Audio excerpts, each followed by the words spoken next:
అప్పుడు అని చెప్తారు. మీరు దీంతో పాటు చూసుకోవాల్సింది ఏంటంటే ఈ 100 మీ ముంగట్నే ఇప్పుతాం కౌంటింగ్ అప్పుడు అని చెప్తారు.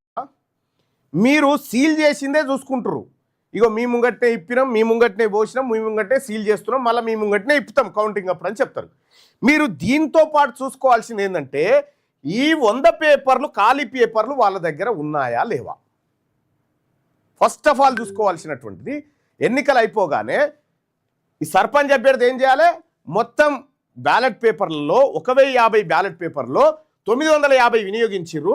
ఇంకా 1050లో 950 వినియోగిస్తే 100 ఉంటే 100 బ్యాలెట్ పేపర్లు ఖాళీగా ఉన్నాయా ఇవి చూసుకోవాలి. ఫస్ట్ చూసుకొని వాటిని సీల్ చేయాలి. మీరు బ్యాలెట్ బాక్సులు కాదు, వీటిని సీజ్ చేయాలి. ఫస్ట్ వీటిని సీజ్ చేయడం వల్ల ఏమవుతుందంటే ఇంకా కొత్తగా బ్యాలెట్ పేపర్ని ఇందులో సృష్టించలేడు ఎవడు. అర్థం చేసుకోండి, కొత్త బ్యాలెట్ పేపర్ను ఆ కౌంటింగ్లోకి ఇంకెవడు ఎంటర్టైన్ చేయలేడు. అప్పుడు డబ్బాలో ఉన్నటువంటి ఓట్లను లెక్కించాలి.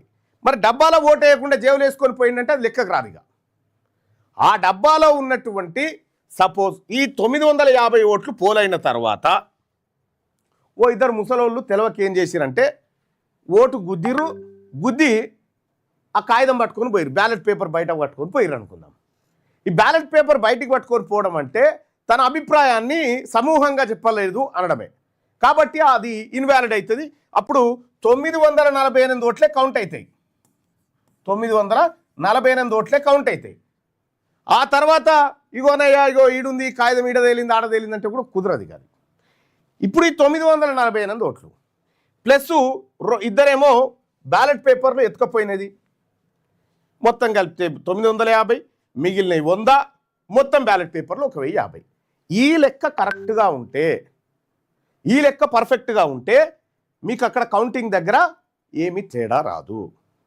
మీరు కౌంటింగ్ దగ్గర కూడా ఒక కట్ట ఇటు బారేసి ఒక కట్ట అటు బారేసి ఈడు గెలుస్తున్నా అన్నప్పుడు ఎమ్మెల్యే ఫోన్ చేసి అధికారికి ఫోన్ చేసి ఇట్లా చేసి అట్లా చేసి కార్యక్రమాలు ఉంటాయి సహజంగా.